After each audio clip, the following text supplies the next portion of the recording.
Dans cette vidéo, nous allons voir comment insérer ou supprimer une ligne ou une colonne sur Microsoft Office Excel. Alors, nous avons ici donc les lignes représentées par des chiffres ici. Donc, si on veut sélectionner par exemple la première ligne, on vient ici. La flèche noire ici apparaît. On va donc cliquer, on va faire un clic gauche ici. Donc, on sélectionne. Si on veut insérer une nouvelle ligne, on va faire donc un clic droit.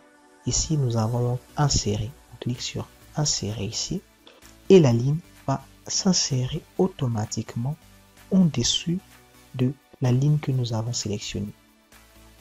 On peut vouloir donc insérer une ligne entre 9 et 10. Pour le faire, on va donc venir au niveau de 10 ici. On va faire un clic droit et on va faire donc insérer. Lorsqu'on fait cela, on crée une ligne entre 9 et 10 ici. Alors, 10 n'apparaît pas tout simplement ici parce que lorsqu'on a inséré une nouvelle ligne, Excel automatiquement il actualise donc l'ordre qu'il a fait ici. L'ordre est toujours du plus petit au plus grand. Donc, on va dans un ordre croissant. Vous pouvez aussi donc insérer plusieurs lignes. Ça va être question d'insérer 2, 3, 4 lignes.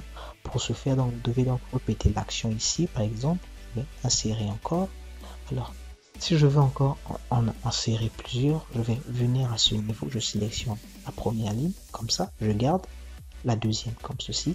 Alors, je viens ici, je fais donc insérer. Là, j'ai inséré 2 nouvelles lignes et ainsi de suite. Alors, pour les colonnes, c'est aussi la même chose. On se place dans la tête de colonne ici. Par exemple, si on veut insérer une colonne entre A et B, je me place au niveau de B ici pour que la colonne soit après A. Donc, je vais faire un clic droit et j'ai donc inséré. Alors, ce qui est bien ici, c'est parce que lorsqu'on insère une colonne ici, vous allez voir automatiquement la mise en forme que nous avons faite, elle a été appliquée ici. Donc, on peut le faire entre D ici, on fait ceci et nous avons inséré. Alors, de la même façon que nous insérons, c'est de la même façon que nous supprimons. Pour ce faire, vous pouvez venir à ce niveau. Si on veut supprimer donc cette colonne-là et supprimer celle-ci, on peut déjà les sélectionner les deux. On sélectionne la première qui est déjà faite, le D est sélectionné. On vient ici au niveau de B, on sélectionne donc le B et on va faire donc un clic droit.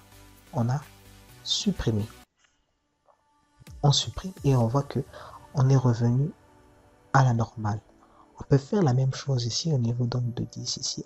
On vient sur la première, on sélectionne, on garde la sélection, on descend vers le bas, on descend et on fait un clic droit, on supprime.